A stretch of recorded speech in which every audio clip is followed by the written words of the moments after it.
Welcome to Unleashed, the podcast where we redefine leadership by focusing on what truly matters, the people driving change. Change leadership is about guiding people through transformation in a way that inspires them to embrace change because they believe in it. Whether you're a leader looking to foster a culture of growth or someone eager to break through barriers in life and business, this podcast is for you. Now our host, Wendi.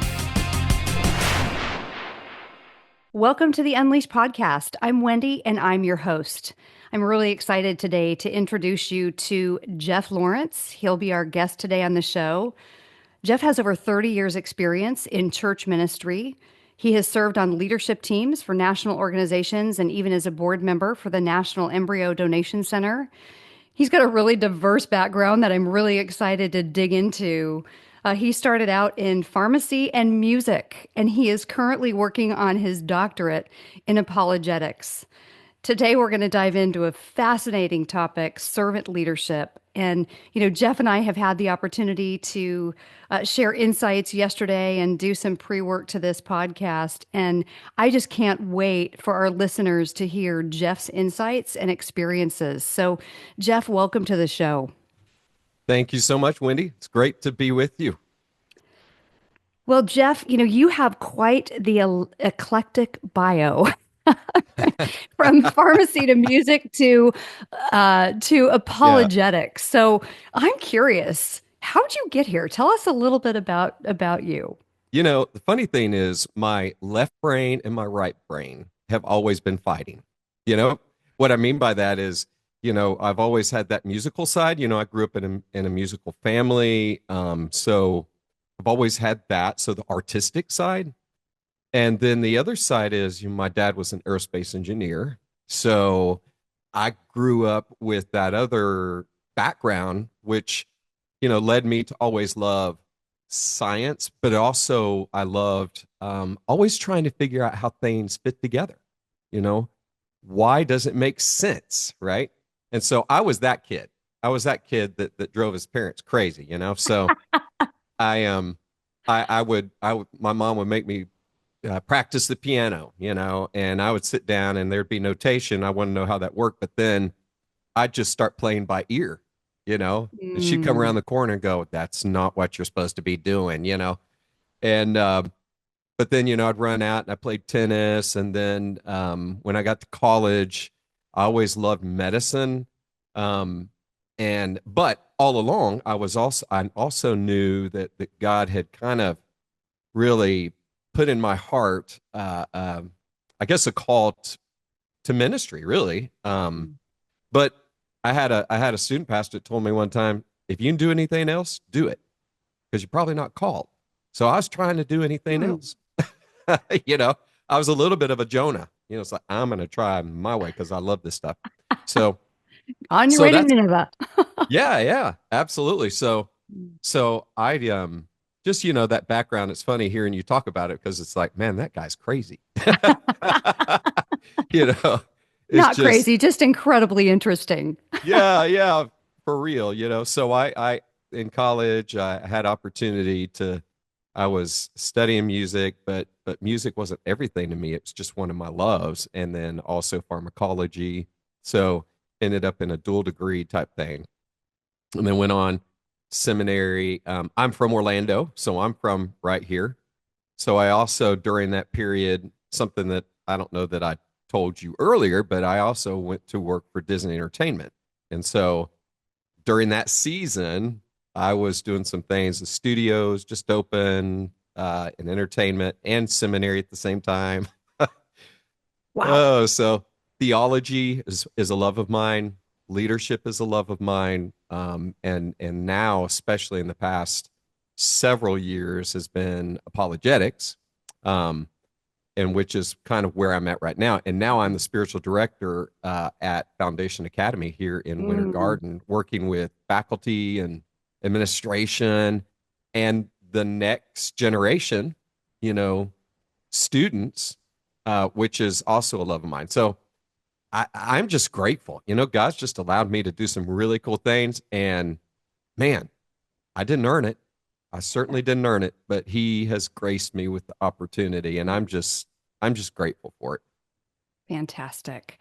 Yeah. Well, Jeff, with all of that, our subject today is servant leadership. So, how did you develop in all of this? Where did this passion for servant leadership come from?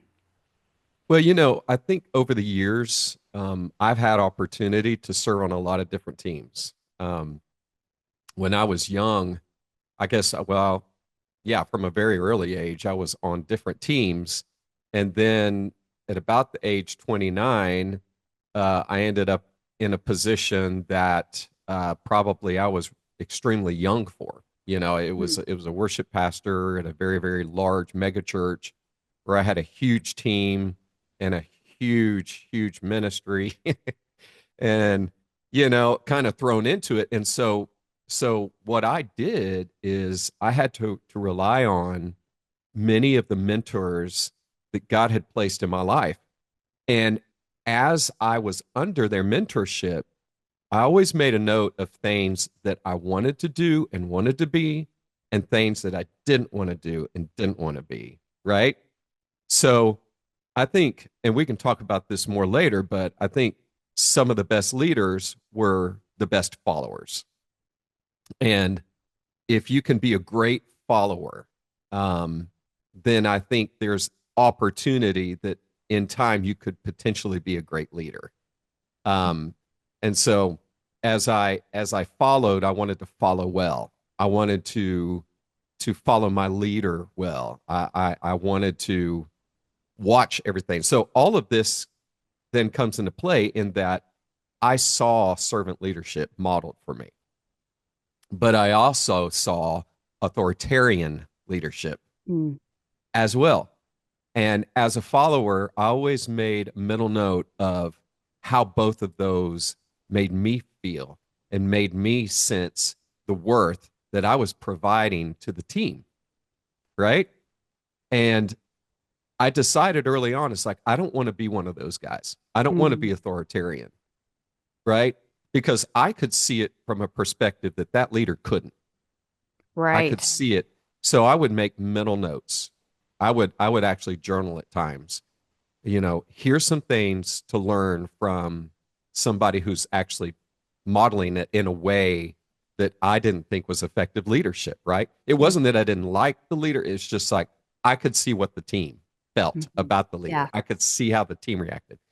But then I also had incredible servant leaders, and I watched them, and certain attributes kind of begin to come out in that. I was like, I want to be like that. I want to do that because I can see what the team is doing and how they're interacting, and I can see how all of us together are moving towards a certain Mm, vision, a certain goal, yeah. right?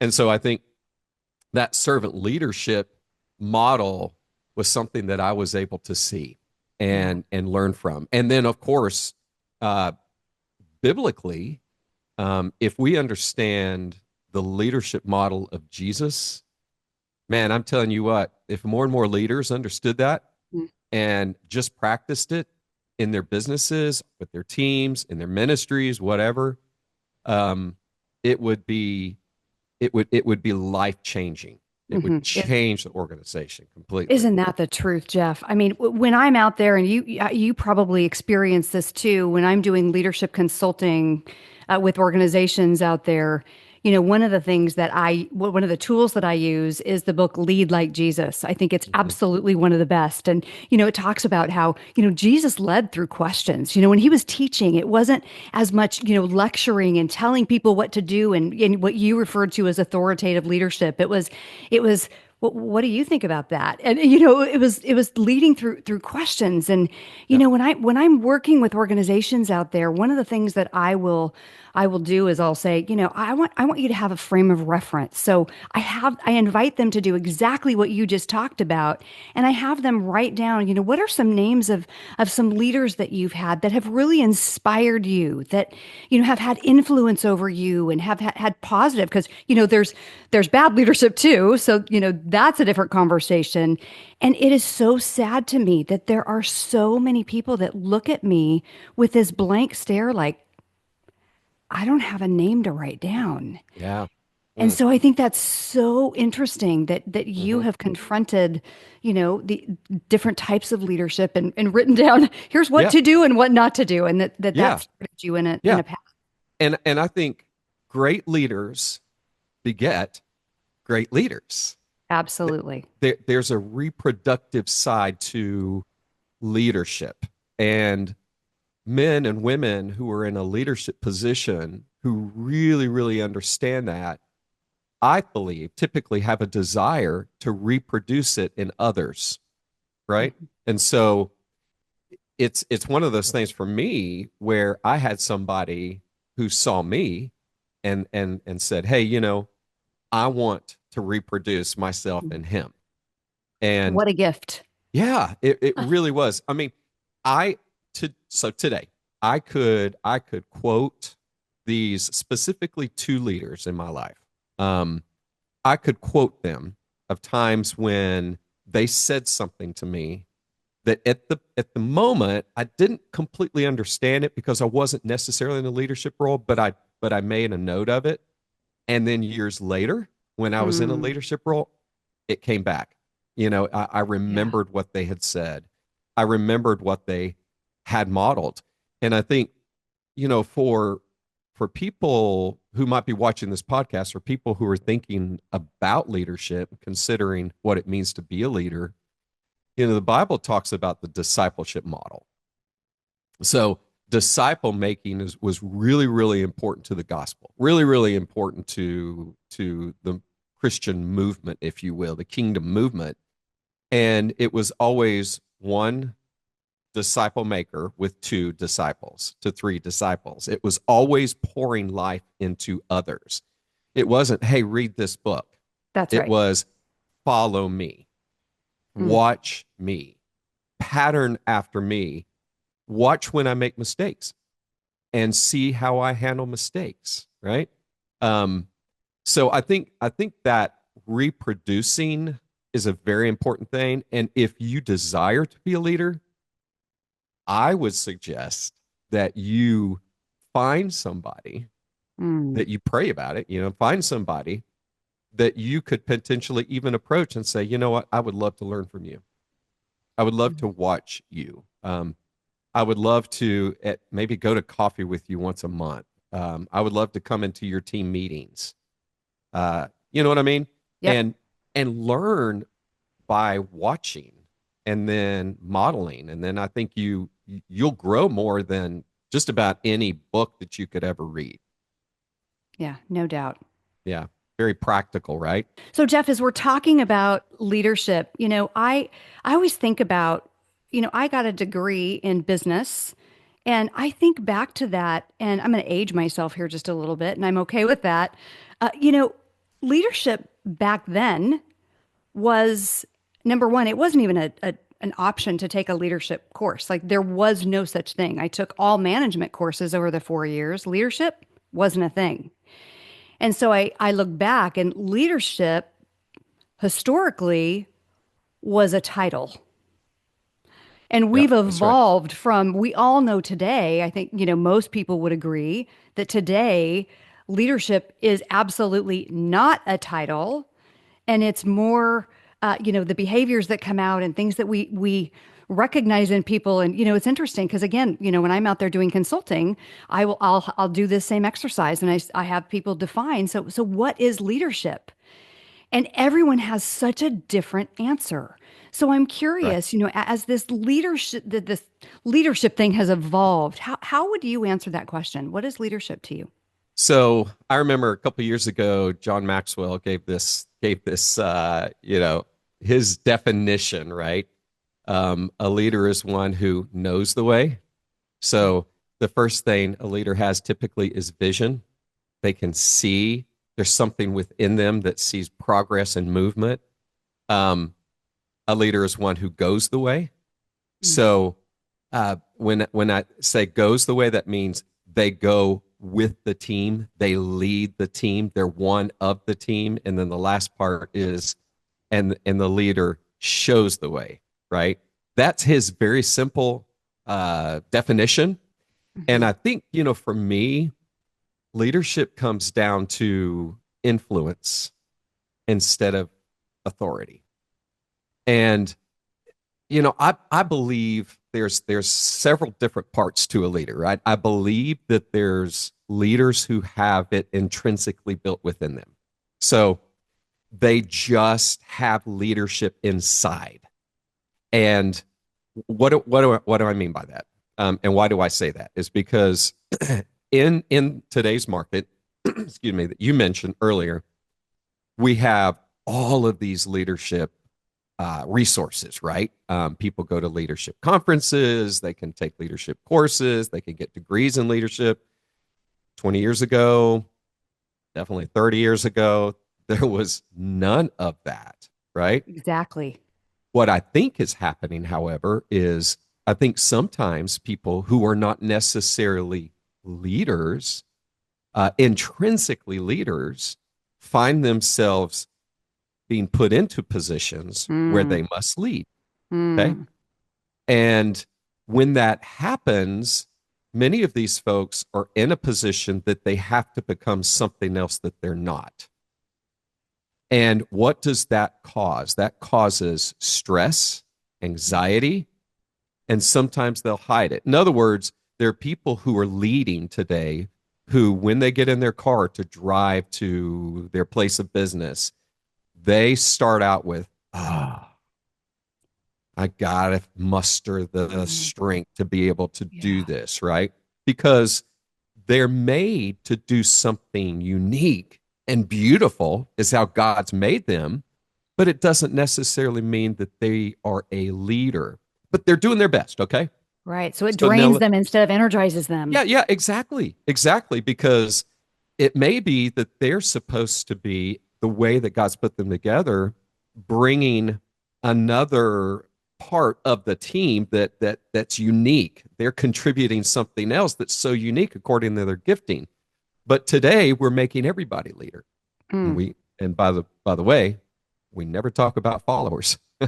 we never talk about how to follow well, because we kind of have this idea that the leader is what you should go for. The top of the pyramid is what you should strive for to be a leader. And I just believe that not everybody is intrinsically a leader. Doesn't mean that they can't grow skills to become a leader, but I don't know that it's in all of them. And I have this conversation with my son. He's 24 years old. And I think we have sons about the same age, yes, right? My son is 25. That's right. Yep. So I have this conversation with him. And I've watched him over time just step into leadership roles because it's in him. He can't not do it, right? And he'll come back to me. He'll say, well, today I kind of did this and I did this and I did this. So, well, what happened? He said, well, I couldn't just sit by and watch. Or I saw this kid by himself and I just couldn't let that happen. And at Foundation, I tell our students, just last week told our students, I said, if we're in this classroom and that door is locked and we can't get through it, and the emergency fire alarm went off and we knew there was a fire in the hall, okay, and we could see the smoke. So let me tell you what would happen. One of you or multiple ones of you would show yourself to be leaders, because what a leader would do in that situation is see all of the other students, see all of your friends, and immediately feel a sense of responsibility for their safety. Immediately. And would go to a window and break it and make sure they get out and everything.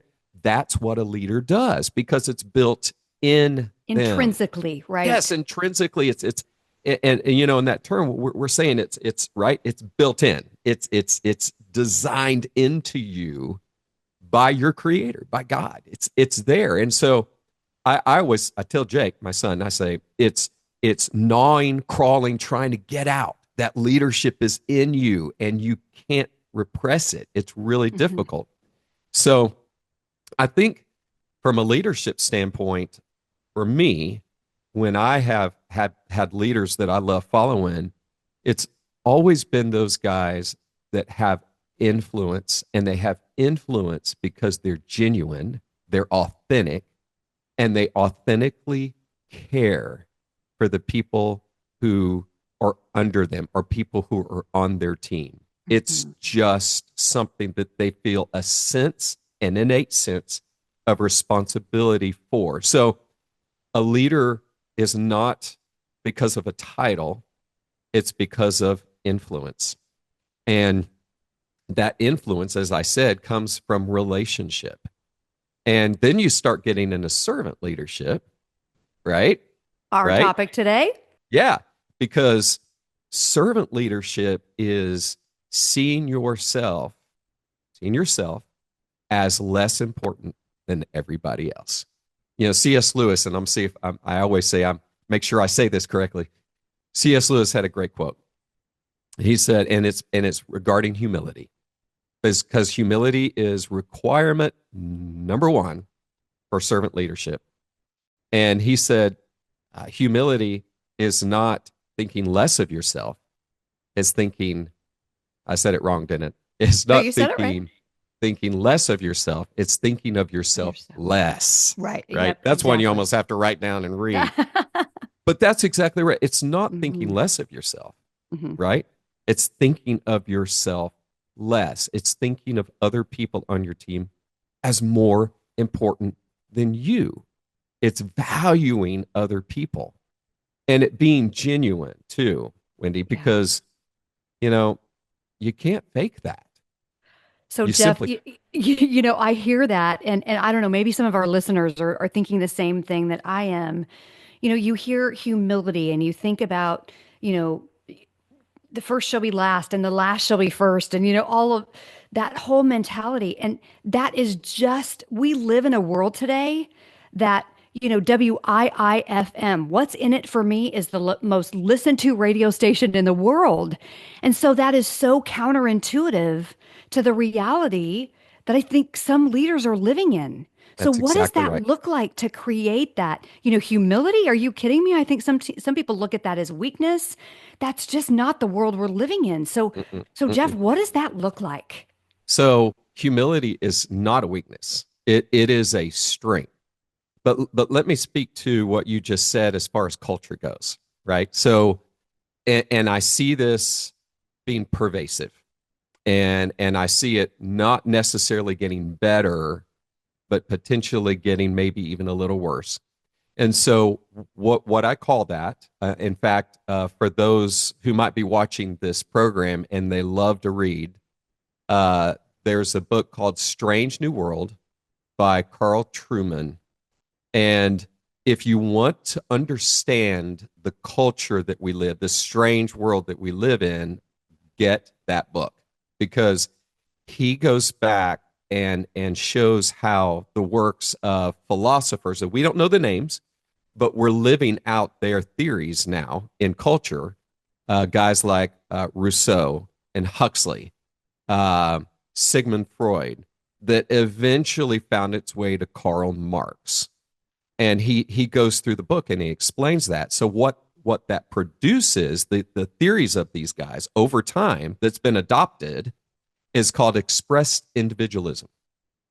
And expressed individualism is what we hear and see in culture all the time, and that is this: follow your heart.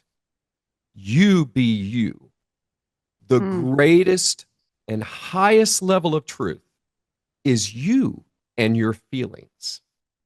So trust what's in here because that is going to guide you to truth. And nobody can tell you otherwise. See?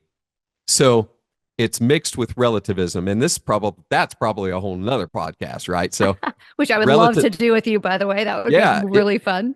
it would be great because relativism says everything is subjective, nothing is objective.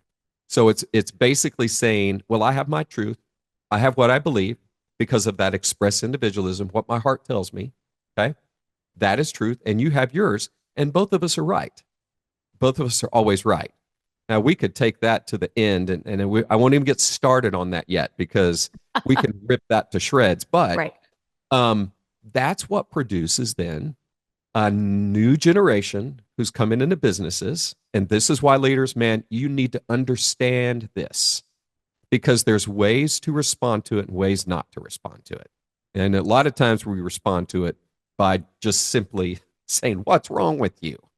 You're in a business, and the business has, we have certain things that we say are right, certain things that we say are wrong. You have to report at 8:30 in the morning. You don't get to report because you felt like you didn't want to. But, there's all types of things. You have certain measurables that we're going to place on you. And express individualism will push back on that by saying, well, my truth.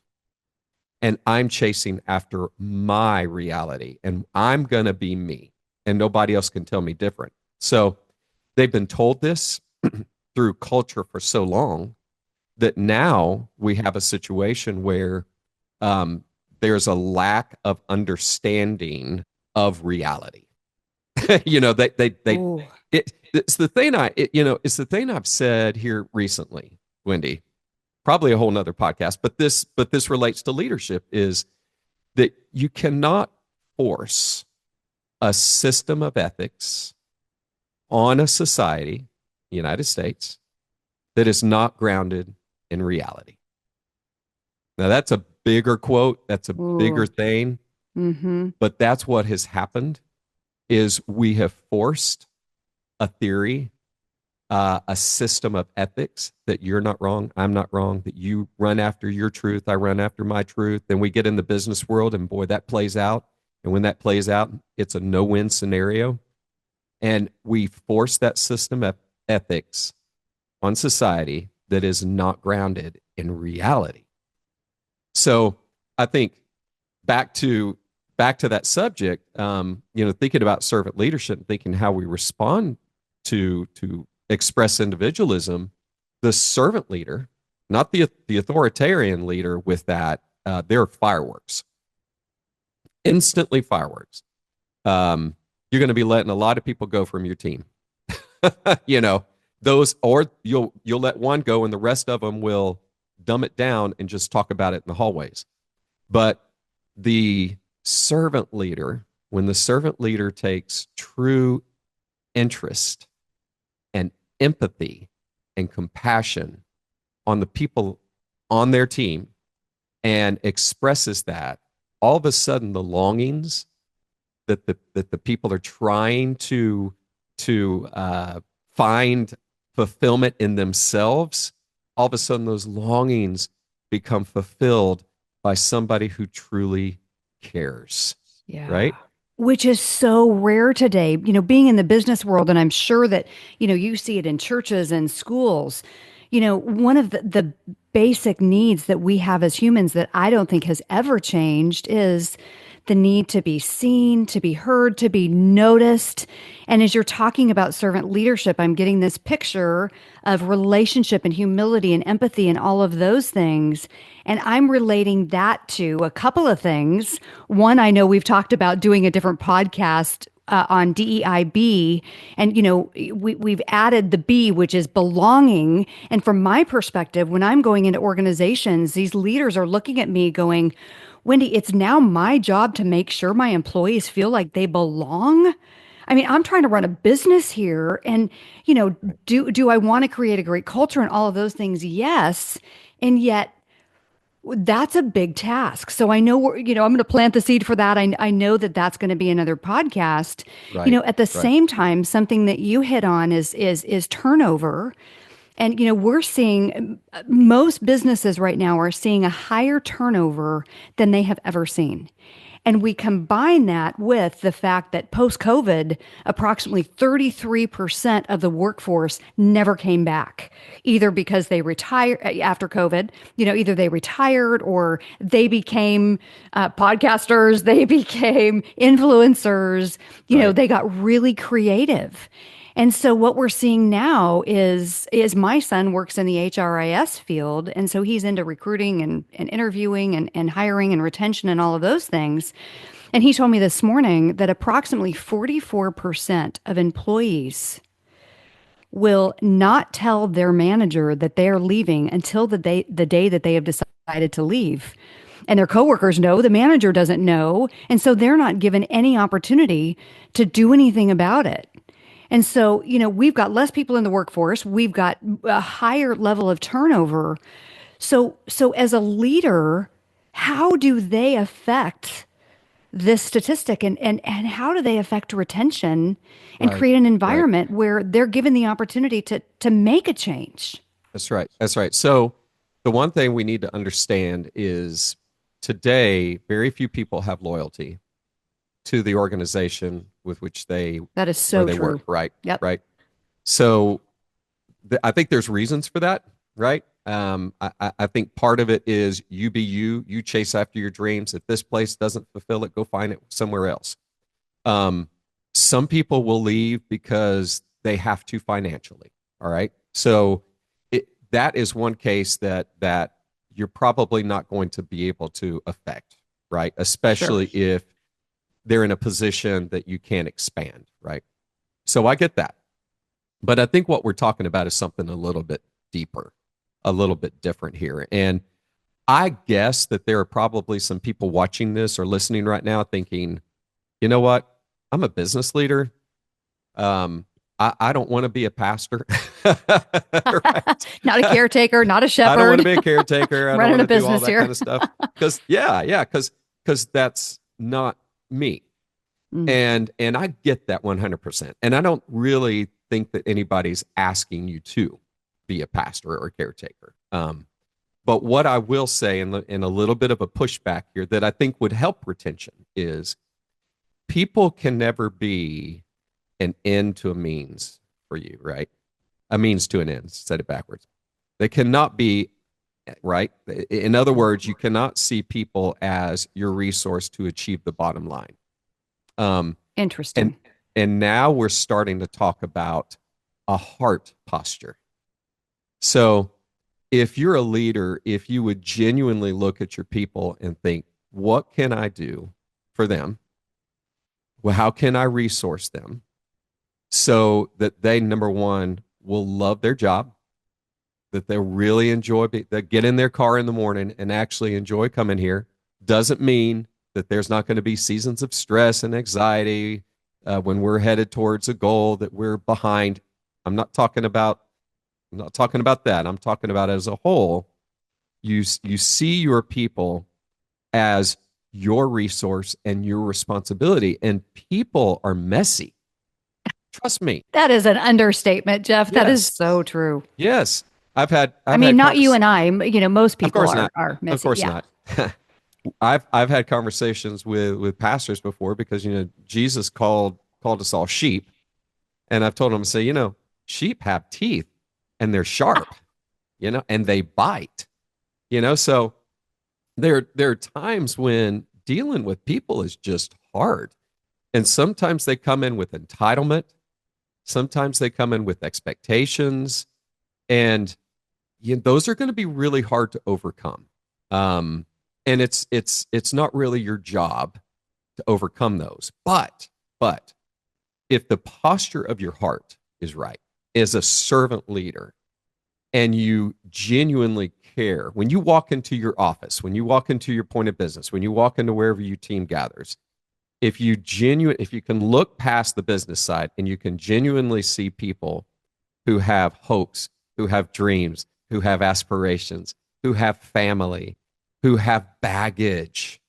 Some of them are hiding things that are going on at home that would blow you away if you knew it. Mm. And sometimes just walking past a desk and just calling a name and looking into their eyes and saying, "Hey man, you're doing a great job. And I just want to thank you for all that you're doing. Thank you. Thank you."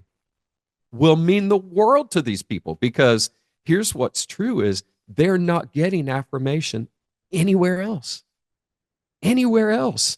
I remember one time at the church I was serving at, I was standing outside greeting people, and I saw this guy walking up. He was looking at the ground, and I called. I said hello. Good morning. Greet. It's just my personality, right? And he didn't look up. He just wouldn't look up. And so then I went over and I literally confronted him. He walked into his personal space, put my hand on his shoulder and said, "Hey, good morning. I'm just really glad that you're here." And he just kind of nodded. He said, thank you, thank you. He went in. Next week, he came and found me, And he said, I just want to say thank you. Okay. He said, I want to say thank you for seeing me. He said, you'll never know what I was going through. But just because you came over and put your hand on my shoulder and you looked at me, it changed everything for me. Well, Wendi, that's low-hanging fruit. It sounds so simple, Jeff. That's what I was thinking as you were talking. It's not this. It's so simple. It Low is. effort, high impact. And it has to do with the posture of your heart. So if you're a business leader, if you're leading a team and you're listening to this right now, I'm not asking you to be a pastor. I'm not asking you to be a shepherd. I'm just asking you to be a really good leader who genuinely has empathy for your people. Which, by the way, side note here, just a side remark, and we can come back to this later, is if you want to know, if you're on a team and you want to know a narcissistic leader, number one indicator is lack of empathy. That's the number one indicator. A lot of people think it's they got to be in the spotlight all the time. No, they have zero empathy for others. And so that's the leader that you want to stay away from, because that's a dangerous leader. That's a leader who actually causes damage, suffering on a team. So makes things worse. So just a sidebar on that. We could come back to it, right? While we're there though, give me an example of that, because I'm not sure that I would be able to see that leader that's charismatic and has all these things that may be great qualities, and yet they lack empathy. How would I know? Yeah. So generally, the way that I've seen it play out is in a team function, when the team is working hard. Let's say you're running after a goal of some sort, and the leader is narcissistic. They have zero care about how hard that team is working, zero care about what kind of how they're having to burn the midnight oil, zero care about how that's affecting their families, zero care about how stressed they are, zero care about anxiety setting in on the team. I pay you. I'm the leader.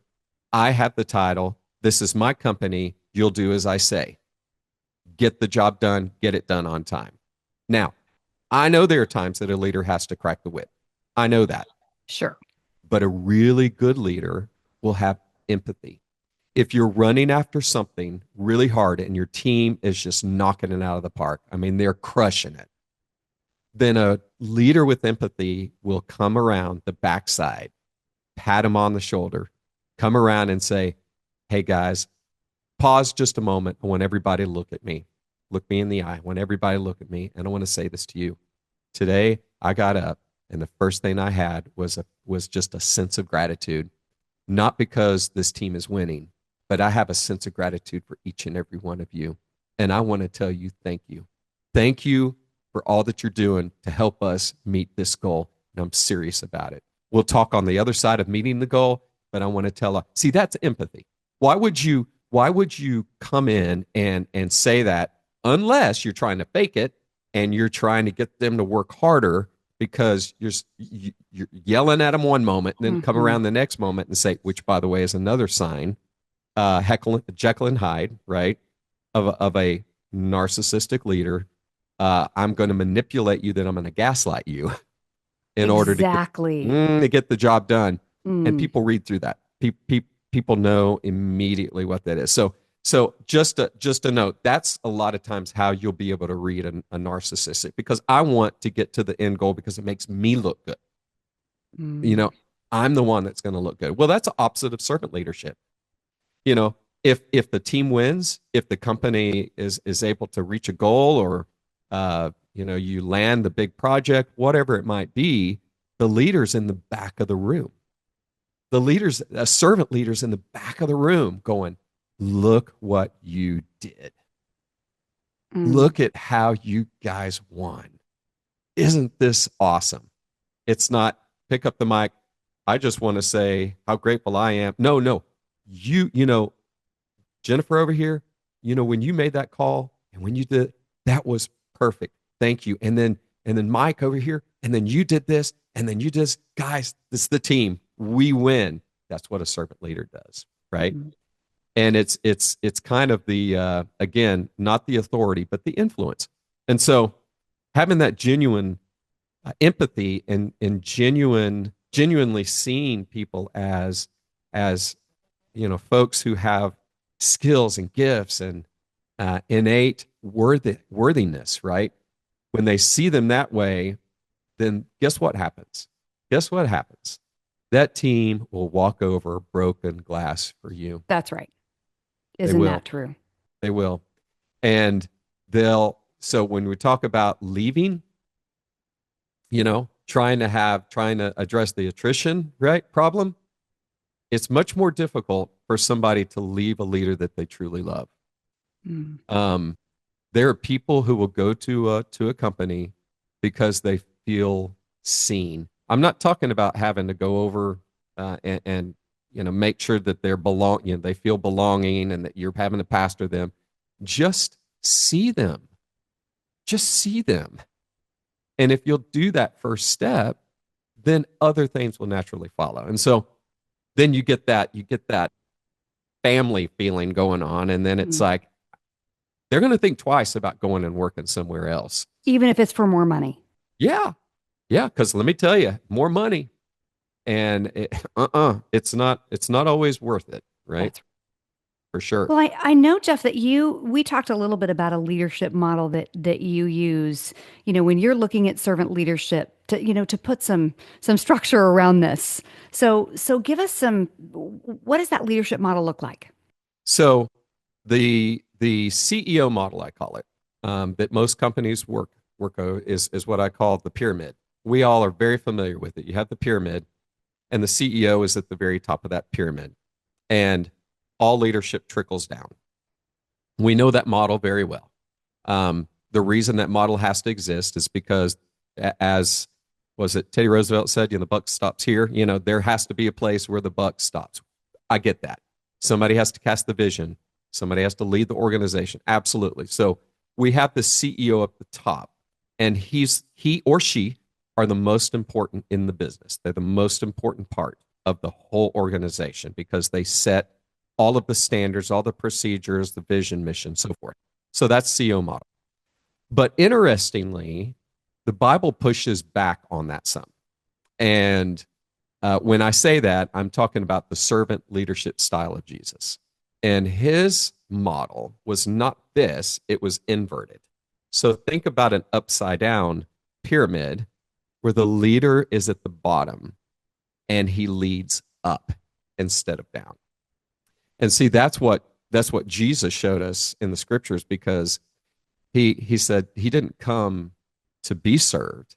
He came to serve. And the Apostle Paul in Philippians says, let us have the like mind. Let's be like-minded with Jesus, who didn't think more of himself, who didn't think greatly of himself. I mean, he's God, right? But he didn't think highly of himself. Instead, he humbled himself. And so understanding that servant leadership model is really, honestly, Wendy, a posture of the heart. It's a posture of the heart. It's seeing everybody else in the organization as your responsibility. These are your people. To care for them, to watch over them, and to resource them, and as you resource them, to see them come to life, to see them reach their fullest potential. Because when your people are reaching their fullest potential, what do you think is going to happen to the bottom line of your company? That's right. Right? I mean, Right.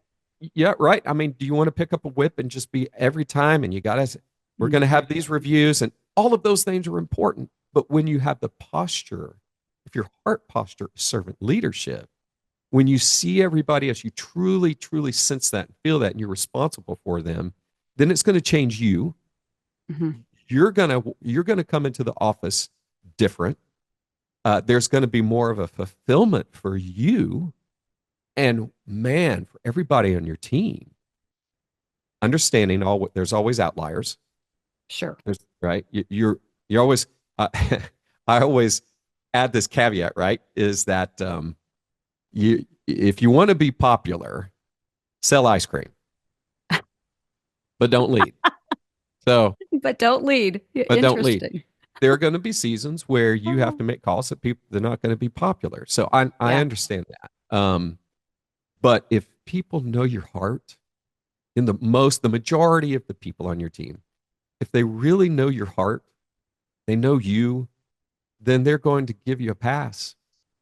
They Yeah. will. And your heart is authentic and you're Yeah. showing up real with that empathy that you're talking about and the humility Yeah. and I look at some of the leaders I've had in my life and I mean, there's really only one that I can look back and go, they had those characteristics. Yeah. Yeah. There it's sad to say that sometimes it's few and far between. It is. Um, because we today the bottom line has driven many organizations, many leaders to sacrifice. Yeah. And unfortunately, people a lot of times are the ones who are sacrificed Yeah. in order to achieve. Yeah. Um, they're a means to an end, Yeah. right? So, all that just to say, servant leadership pushes back on that. And Yeah. Wendy, I will say this too, real quick. If you're listening to this and you're like, I just don't have that, I don't have that gifting, I don't have a really good bedside manner. Have you ever been to a doctor that just comes in, and there's zero personal, That's right. that EQ, EI, right? There are leaders and organizations that are like that, and that is okay. Here's the thing I would say to you is then staff your weakness.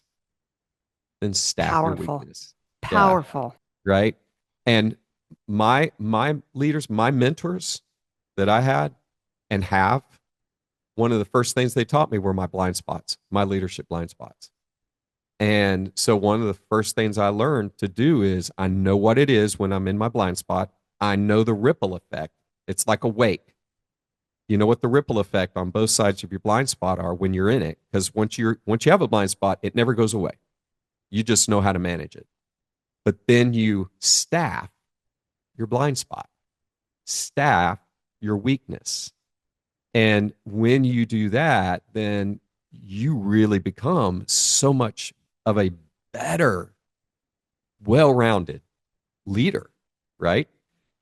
And you realize, you can say it's the humility factor is being able to say to your team, I'm not good at this. Yeah. I'm really not good at this over here. And so this person is going to help me.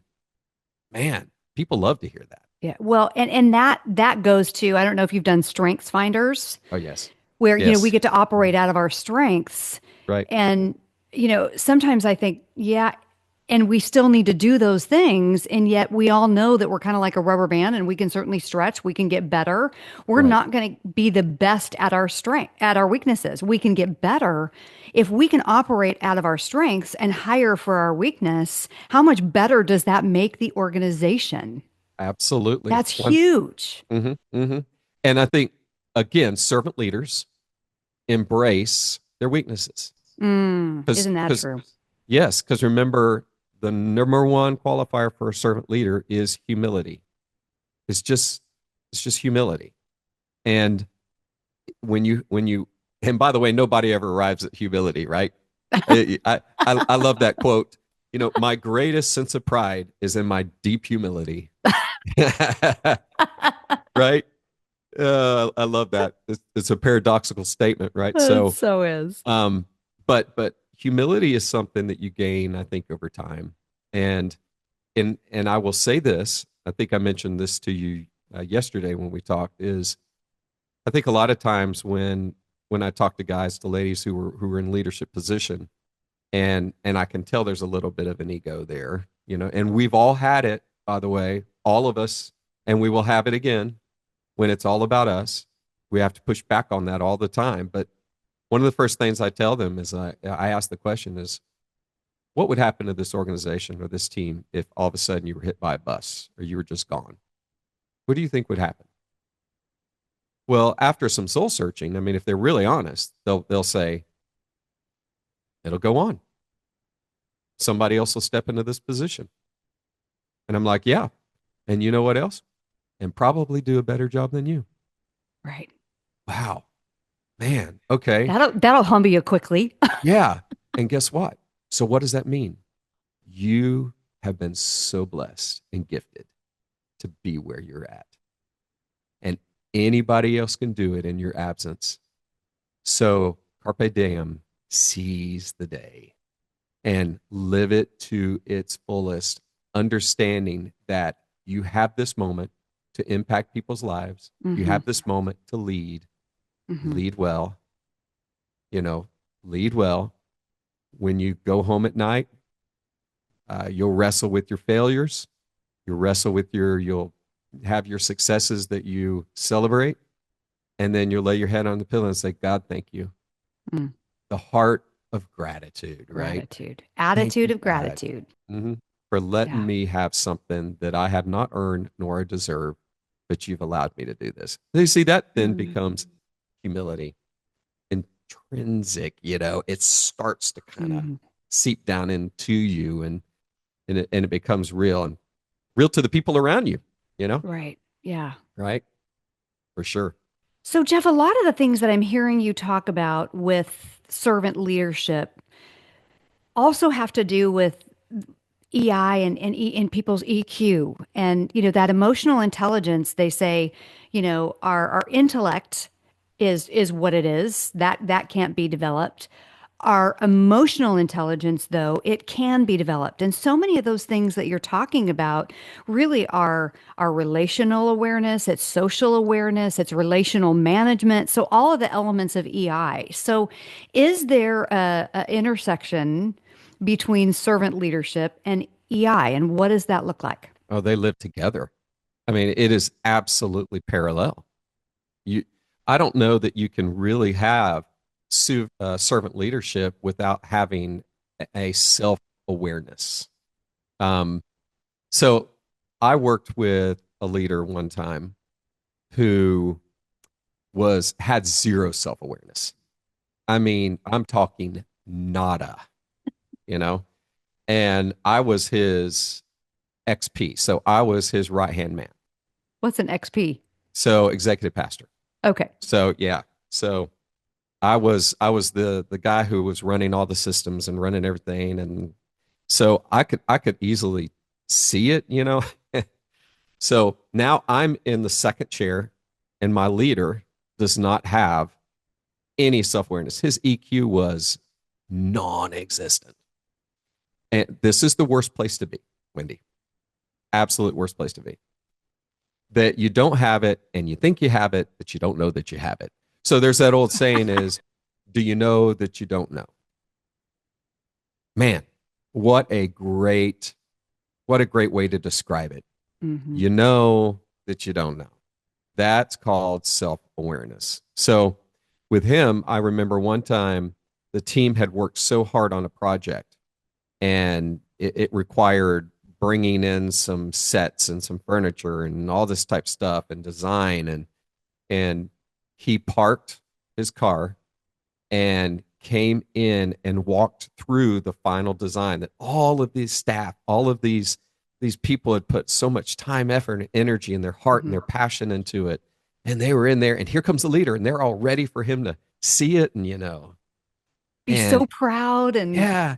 And he walks through the door on his phone, oh, right in the middle of a conversation on his phone, and he just made his way right through all of them, didn't even look at any of them.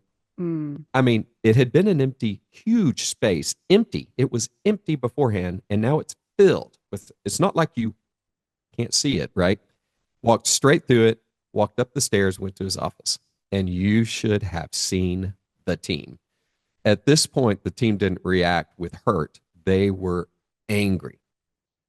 They were angry, and they're all looking at me going, you need to do something about it. So I literally went up and had a conversation with him and said, look, you just, oh, well, I'll come back down. I said, no. missed opportunity. I want to help you, if I can, Yeah. understand that you actually dug yourself into a hole. So coming back down and saying, oops, is not going to win the day. Nope. So we're going to have to talk more about this. So his EQ was sub-zero. He had zero self-awareness, zero understanding of how his demeanor reaction would affect the team in such a negative way and a loss of a positive. So here's the other side of that, though, Wendy, is he didn't know. Yeah. He didn't know. And if I can be really honest, he didn't care to know. He And didn't that's really the care to know. difference. If you know and you want to do something different, That's very exactly different right. than He didn't he didn't understand how important it was. So servant leadership runs parallel to EQ, IQ, to having a well-rounded view of yourself, you first. So here's the thing I always say: if you're a leader, you're a true leader, then who's the one that you lead first? Yourself. You start with you. If you can't lead you, then you can't lead other people, right? So what does that mean? That means understanding, again, when I said blind spots, I'm talking that emotional understanding, awareness of what your weaknesses are. That's a self-awareness. That's the most, to me, that's the most important of all of it. Well, if you're not aware, you can't do anything about it. I agree That's with right. that 100%. Yeah. And it's a trickle down into how you manage that with the team and the other facets of understanding how that applies to a business. So you lead yourself well, and you then step before people and seek to lead them well. But if you have a compelling vision for the future, if you have a passion for what you're running after, and you're able to share that with the team, you're able to ignite their passion for the same thing just by the way that you lead, have self-awareness, then you just start walking, just start going. And then occasionally look over your shoulder and see if anybody's following you. Yeah. Look over your shoulder, right? Are they following you because you have the title? Or are they following you because they want to? That's Now exactly you're talking. right. Now you're talking. Now you're talking culture. Yeah.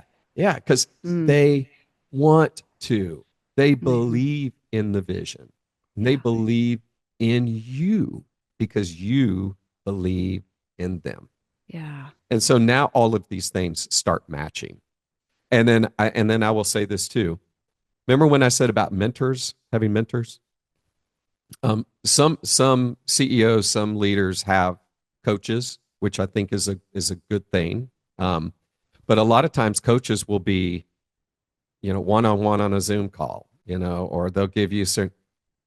I believe the greatest coaches are the ones who come in and watch, fly on the They've wall. got to be in the game, right? Yeah. If you really care about your leadership, if you really want to know what's going on, then you should invite somebody, if you can, if you have the resources, either somebody you know and you trust who's a mentor, or somebody who could come in and sit in your team meetings and watch you, and then watch your team, and then watch what happens after the meeting's over around the water cooler. That's the most important part. Whispers in the hall. What is the meeting after the meetings? And then to be able to come back to you as a leader and say, hey, here's what's working. And here's where your blind spot is affecting the team. And here's how you can adjust. And here's how ways that you can change that. Man, isn't wouldn't that be remarkable? And wouldn't that be so productive? Yeah. For leaders. So that's and that vulnerability, Jeff, I love Brene Brown and what she says about vulnerability. Yes. I don't know about you and your experience. My experience with a lot of leaders is that's where they really struggle in that vulnerability of having someone say, "Hey, did you notice that person in the corner of that meeting that didn't look up, didn't contribute, didn't?" And it wasn't noticed. There was no icon. There was nothing. They were not brought into the conversation. That was a really big missed opportunity. Everybody Yes, saw it but you. that's right. That's right. And to have someone not get defensive about that and go, wow, what is that? Do I do that in other places of my life? And to have that open dialogue, that's Yes. so rare, Jeff. Humility helps you embrace it, right? Humility will help you embrace it. And if I can also add this, humor. Just use humor. It's amazing how that can absolutely disarm people. I can tell you my leadership, I kid around with people. I'll say, you know what? God could raise up a rock to do what I do. Or I'll say, you know what? I can mess up a one-car funeral. I know I have the ability to do that. And you know what? I just screwed that up. I just messed that up. Yeah. And when you say that and you really model it, you're not just saying it because you think people want to hear it. Self-deprecating. So it's making fun in a great way of Mhm. how you sometimes fail, of how you Mm. missed it at times, Yeah. right? Um, then all of a sudden it disarms people. And Hmm. so that's one suggestion I always make for leaders is Yeah. be humorous. Now, if I can, Wendy, I know there's probably some leaders who go, well, my style, how I was mentored, was much more militant. And I say it right. I say it this way: you are General Patton. And if you're at war, and you have shots zinging by you, and you are pressing the front line, and you're taking enemy territory, we do need a General Patton. We do need somebody that says, "Run! Don't question what I say. You do not question. You do what I say." Because I'm actually trying to save your life. Okay, Yeah.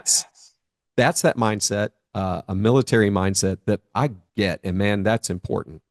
But I will tell you this: seldom in the global market or in your company will you ever be in a position where people have bullets flying by them. You might have times where you do have to make a call in a moment and say, let's push hard. Let's do it now. Team, come on, let's go. Yeah. Let's You got do to this. trust me. Let's go. I don't have time to talk about it. I don't have time to sit and reason with you. Let's go.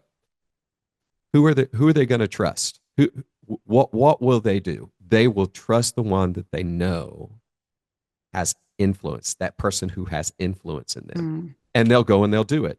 And it's for a moment.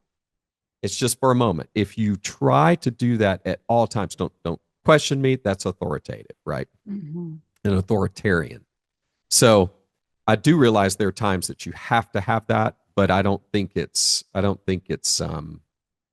something that should exist at all times within your organization. So all that to say, Wendy, I think back to the EQ, back to the understanding your awareness. It's so important. Servant leadership, they run side by side.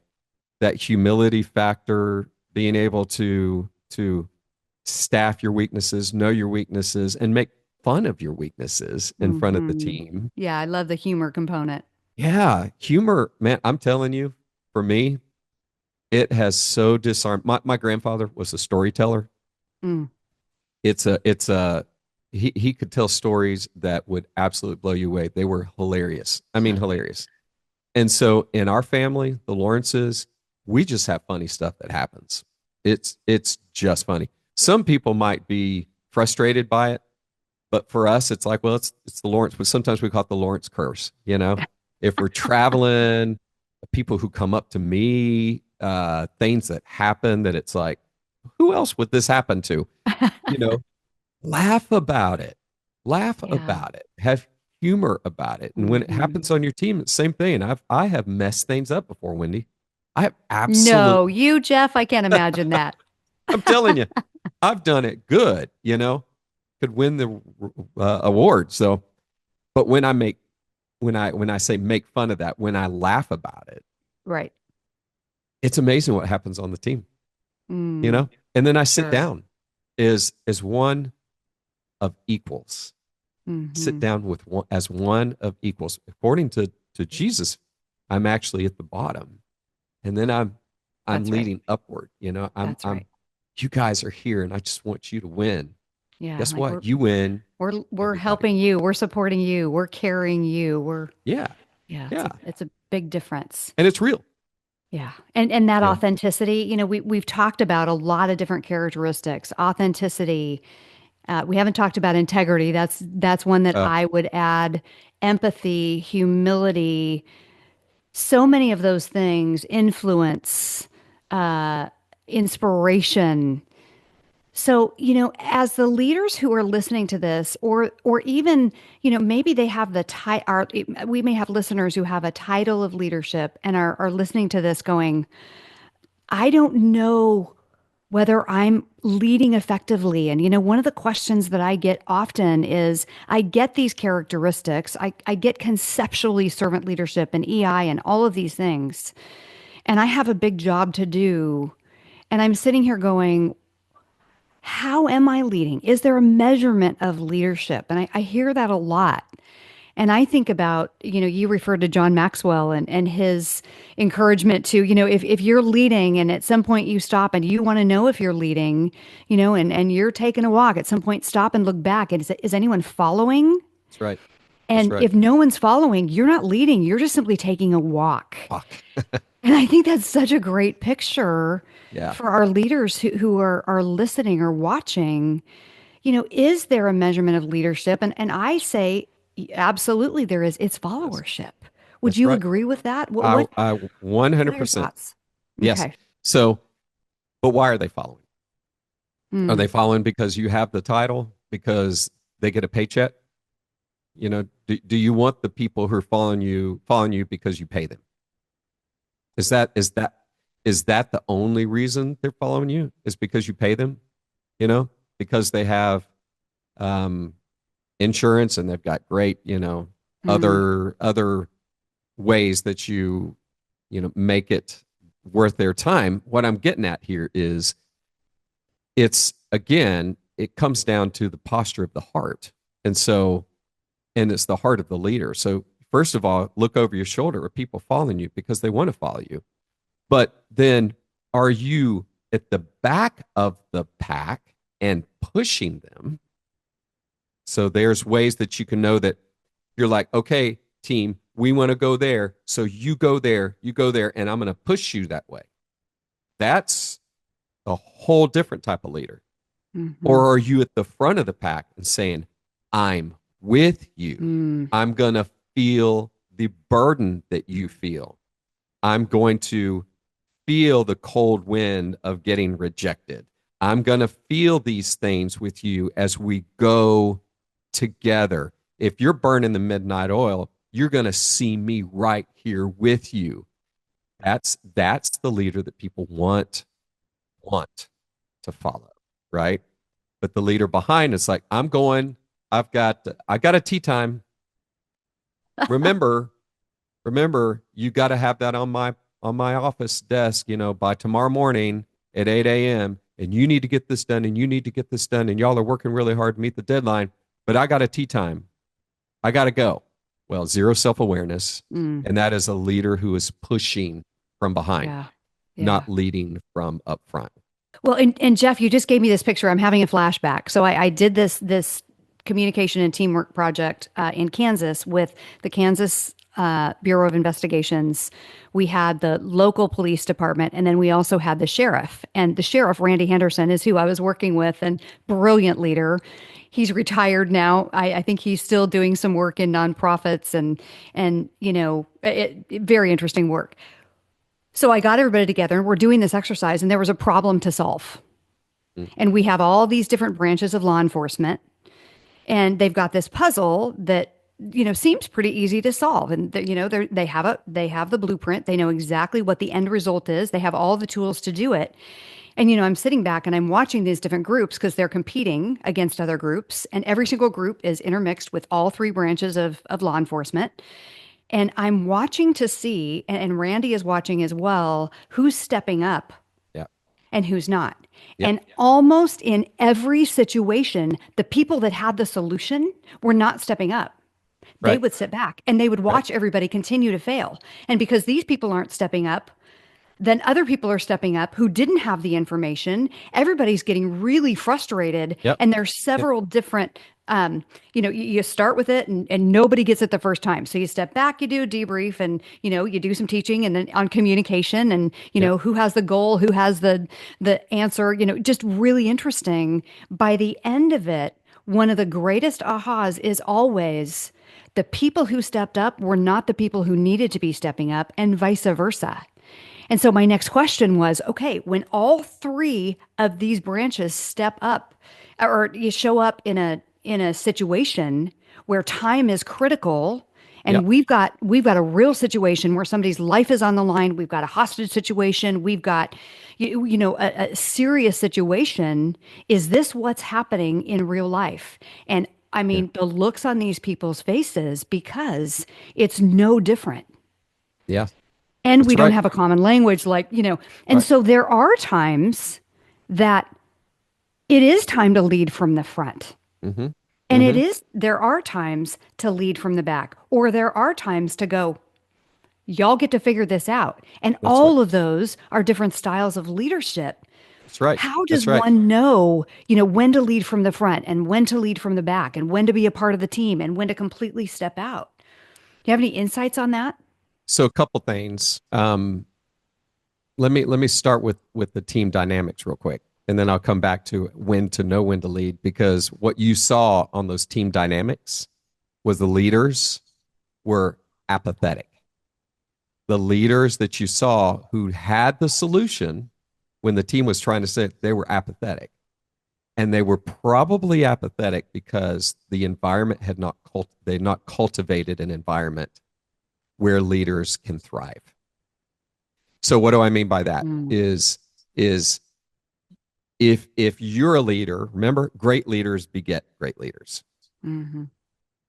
If you are a leader who feels challenged, threatened by other leaders on your team, then you cultivate an environment where every time they step up to lead, you push them down. Nope, we're not doing that. Nope, Mm-hmm.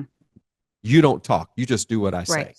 Because you got No, to push them down to make yourself look better. exactly, exactly. And that is authoritative Mm-hmm. leadership. So when you see team dynamics and you see the, arms crossed by the true leaders, the intrinsic leaders, That's and they're right. like, what they're saying, I believe, to us is, I'm not stepping up and saying anything because last time I did, I got my hand slapped. Or every Mm, time I have, they don't want to hear from me. Or they don't recognize my contribution. So I'm not going to do anything. I'm not going to say anything. And or that's a they're so bad. competitive, like it's our department against your department. Yes. And normally the competitive spirit brings out good things, but it can also show you very unhealthy, dysfunctional things, which I believe is what you saw. I think a true leader, so let me go back to your original question here. I believe a true leader understands when it's time to hit the gas. You know, he understands because he or she have built within them this passion for the mission. And that passion for the mission or the vision then the mission of what you're going for, that passion now, if this person's a great leader, has been instilled in the team. So the team has that passion. But right now they're wondering, okay, what's that next step? What do we Mm-hmm. need to do? It's time for the leader to step up and go, charge. Mm. Let's go. Yeah. Hit the gas. It's time to go. And if that person has been cultivating good leadership, cultivating a good dynamic on the team, and cultivating other leaders, the other leaders step up who now have been given opportunity and permission to lead, look at everybody else and go, yeah, let's go together. See?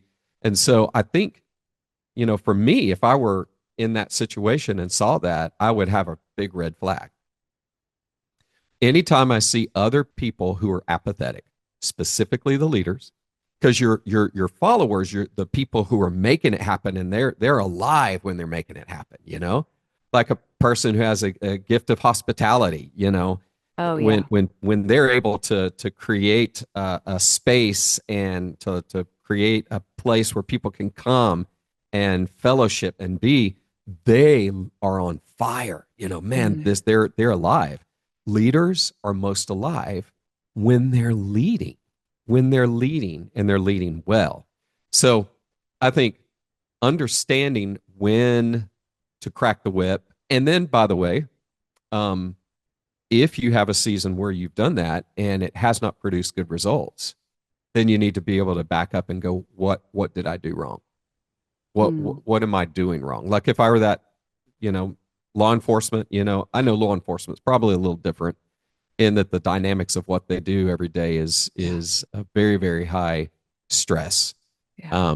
But I think if I were leading that team, the first thing I would look at and go, why am I not cultivating other leaders? Yeah. And why are they not stepping up? Mm-hmm. And why are they not speaking? I can tell you right now, just like I said, there's reasons. You may not like it, but there are reasons. And so a good leader will look at that and go, I need to retool. Yeah. I need to retool. Yeah. If I don't have other leaders who are following me. And by the way, really, really good leaders, like if I'm a really good not a good leader, if I'm a leader and I have a high ethic about leadership, I'm really hard to lead. I am. I'm going to be that team member on your team that's the hardest to lead. And you want to know why? Why? Is because I have high expectations of myself, and therefore I have very high expectations of you. Yeah. I just naturally do. Yeah. And so, it's like I said earlier, so I wouldn't treat somebody that way. Why are you treating somebody that way? I wouldn't do that. That's what that leader, that high ethic leader is, if they're a servant leader, they're going to be on your team and they're going to be watching everything that you do. Yeah. Yeah. That makes perfect sense. Yeah. Yeah. Cultivating them is one of the most important things that you do, because then they're going to lead the rest of the team in that situation where it's high level stress. Yeah. Have you ever been out to one of those breakout rooms? Oh, yes. You know what I'm talking about? Yes. Yeah. So I think you can find out all you need to know about your team by taking them to one of those places. Seriously. It's so true. It is so true. I think a lot of companies, in fact, are doing that as part of a team activity because, you get strategy, you get communication, you get teamwork, you get all of these things when you're doing these activities. So, and there's more to be learned through experience than just talking about it probably. Exactly. You'll find out how your team is put together. That's right. And then you step back and you watch it and then learn from it and then learn how to resource those people. They'll show you how they're put together. Yeah. They'll show you what their skills are and their gifts are. Absolutely. Immediately, Yeah. Yeah. I love it. I love it. Well, Jeff, we have talked about so much, from what is leadership, the evolution of leadership, EI, servant leadership. We've talked about, born leader versus learned leader, and leadership and followership, all of that. So much that you have to offer. So I just want to thank you so much for your time. And, as we close, Jeff, our listeners who are unpacking all of this, because this is a lot, what would you say to them? Where do they start? They want to become a better leader. What would you say to them? Well, the first thing I would say is, after you've heard all of this, you may go, you know what? I'm going to go back to bed. I'm going to throw in the towel. I don't know that I want to lead anymore. And you can be, maybe you own a company, maybe you lead within a company, maybe you're in a ministry, you lead people. The first thing I want to say, and the first thing I think that can be helpful to you if you're listening, is just realize you actually can't. You actually can't. Wendi, I can't.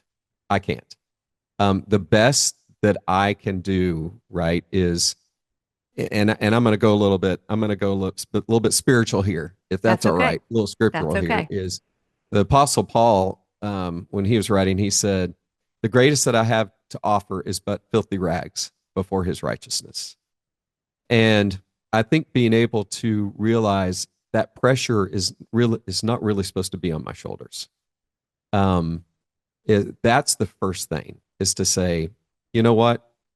I have each and every day as a gift. And that gift, I'm going to step forward and I'm going to give it my best. And I'm going to win some and I'm going to lose some. But here's the key: my self worth is not in my performance. My self worth, and that I'll say that again: my self worth is not in my performance. My self worth comes from who I am. So it's the difference between being and doing. And if you don't understand the being, you'll never get the doing right. Mm. It's kind of like, if I understand my why, I can handle just about any how. And so my first thing would be to any leader, to anybody watching, listening, is just know that you have incredible intrinsic value built into you by God, by your creator. You have gifts, you have skills. He made you for a purpose. And it's absolutely amazing and beautiful. And what he has to say to you is so much better than what yourself says, right? That self-individualism, which is, I'm going to trust my heart. I'm going to be me. Man, he has so much better things to say, such as, before time began, I saw you. Before the first day that you breathe, I had numbered all of them. Psalm 139 says, He knit us together in our mother's womb in the secret place, and He numbered all of our days before one of them even began, and He's numbered all the hairs on our head. You have value as a person, and God loves you. And the most important place that you could start every day is, I know I can't do it, but I know He can. And I know He can. And I know He's made me for a purpose. So don't carry the heaviness of leadership on your shoulders. Wendy, I've had times in ministry and in leadership when I'm serving on this board and I'm traveling here and I'm doing this. And I've had those times where I've like, I don't want to do this anymore. I don't want to do this anymore. I'm just so spent in trying to meet people and do and be. I'm trying to be everything that everybody wants me to be. Yeah. Right. Which leaders feel sometimes. Mm-hmm. And it wasn't until I just backed off.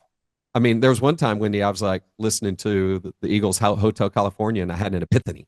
I'm like, that's me. You can check out, but you can never leave. That's my life. I feel trapped. And some of you may feel trapped. So the first step, Wendy, the first step is, that's not what God made you to be. He can do it in and through you. And then the responsibility is no longer on your shoulders. God will bring it about. You just follow Him and be secure in who He designed you to be. Wendy, you, me, others, there's never been a person with the same gifts, skills, DNA, all of that from the beginning of time until the completion of time. There's never been another me. There's never been another you. You're so unique. You are a gift God has given. So just realize that first. So be before you do. Be before you do. And if you do that, you'll walk into leadership with a freedom and a sense of purpose. And when things go great, you'll know it's not all on your shoulders. And when things go really bad, you'll know it's not on all of your shoulders. And you're able to just settle into Psalm 46, be still and know that I am God. Right? Yeah. So I know I went a spiritual biblical because I believe that's the highest level of truth. I don't believe it's what's in here. I believe the highest level of truth is what God's word speaks to us. And when you do, you'll realize such a higher purpose. It's just so much better, right? And so I know it sounds kind of preachy. I don't mean for it to be preachy. I just believe it's real. Yeah, don't apologize. That objective truth is there, and I agree with you that our greatest model of leadership was Jesus. And Yes. you know, one of Jesus, it comes back to exactly what you talked about, and that's the humility. And you know, one of the things that I have started to do is before I get out of bed in the morning, I read Psalms 25, where, you know, it is direct my path. It is, you know, escort me in your truth. Right. It is take my hand and teach me. And that's all part of the humility. And it's also part of the surrender. Because I think That's right. most of us, you know, I'll speak for myself. My life has been about performance. Yeah. You know, if I don't Hmm. perform, if I don't bring home money, you know, I raised my son on my own. And so we don't have insurance. We don't have food. We don't have, if I don't actually perform. And Yeah. so to find that rest and to find that surrender is a choice. Yeah. And have I been humbled? Absolutely. Wendy, you're doing it on your own and you know, you're running ahead. And I had a nanny one time that said, "Wendy, here's how I picture you. You know, you are at the front of the pack and you look back and you go, okay, God, come on, let's go." And you're like leading God, you know, going, let's That's go, right. come on. That's right. That's Instead of right. stopping and going, you take me. And that Yeah. puts a whole different light on leadership, on purpose, on identity. So Jeff, for those people who are struggling with purpose and identity, because that's where you're saying to start, where do they go if they're going, I don't have that purpose, I don't have that identity? Well, I think, it's gospel related. Uh, it comes down to seeing yourself through a biblical lens, Hmm. understanding who you are. You are loved. You are an image bearer. Um, and and I want to say this to Wendy because I think this is important: is you're more than material. You are spiritual. You have housed within you something very precious, and that's your soul. And your soul will live when this body ceases to exist. And that is a precious gift that God has given you. He's placed within you, and that soul longs for Him. You can run after anything you want to. You can run after, uh, having incredible performance in your business, owning homes and things. I mean, all the material things you can imagine. You can run after that stuff. But Hmm. the more you get, the more empty you're going to be, Right. because that's what the Bible tells us. The more you try to fulfill those longings with the things of the world, the more empty you're going to become, and the more miserable you're going to become, more depressed you're going to become. And it's just like, people ask me, they'll be, isn't there more? I'm like, Yes. yes, man, there's No so doubt. much more. What God has to say to you is so much better. Don't accept the counterfeit. Just don't. This culture conditions us. Hmm. Literally, that's a whole nother podcast, by the way, conditions us Hmm. to believe and think a certain way. And the Hmm. whole time, God's voice is still and small. And, we see this in the Bible, is that He designed it where it doesn't compete with our loud lives. You're a type A, I'm a type A. We know how type A's do things. We set our goals, we go after it, we're fast moving. This way. We're used to making things happen, right? Hmm. And we sometimes, it's like, well, I don't even need God to be able to. Right. But the reality is that we do deeply, because when we really settle in and we really look deep, we realize that the longings, whether you realize it or not, the longings that you have for God can only be found in Jesus and in a Hmm. relationship with Him and walking with Him. And Yeah. um, so, I always tell people, it's like, just know you are so deeply loved with a love that's beyond what you can possibly even imagine. Yeah. And that love is there as an invitation. Jesus Hmm. said, "Behold, I stand at the door and knock. I stand. You open the door. It's your choice."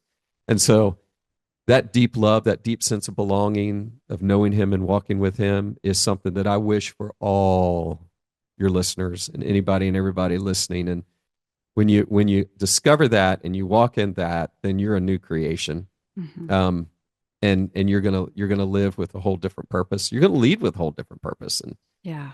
you won't be perfect. Oh no, you'll be Amen to far that. from perfect. You're still gonna mess it up every day. Yeah. Just follow me. I'll show you how Yeah. that works. But you'll live forgiven. Hmm. You'll live with a passion and a zeal. And Wendy, you'll see other people as image bearers of the King. You'll see them that way. Yeah. And man, I'm just telling you, man, if you're missing out on this, preach, brother. just telling you. So yeah, so good. So if anybody's out there, you're just going, oh, I'm feeling this, I'm sensing it. It's that's even right now as we're talking. Well, that's God speaking to you. He's tapping you on the shoulder. Well, Jeff, we may have listeners that have a lot of questions. And so if it's okay, I'd love to put your information in the show notes. Absolutely. Please do. Excellent. Well, I thank you so much for your time today and for your wisdom and for your encouragement. I know that probably a lot of people today needed to know that they are seen, that there is objective truth, that there is hope, that there is rest, especially in this climate today. So I thank you so much. You are such a gift, and I can't wait for our next podcast. So to our listeners, thank you so much for tuning in, and we look forward to having you on next week's podcast of Unleashed. Thanks for tuning in. Thanks for listening to Unleashed with Wendy Swanson. Make sure to subscribe and follow to be notified when the newest episodes of the podcast go live. Please take a moment to rate and review us. It helps others discover Unleashed and join our movement of forward-thinking leaders. You can find contact information and important links in the show notes. Stay tuned for the next episode, and remember, keep leading with authenticity, embrace change, and choose to live life unleashed.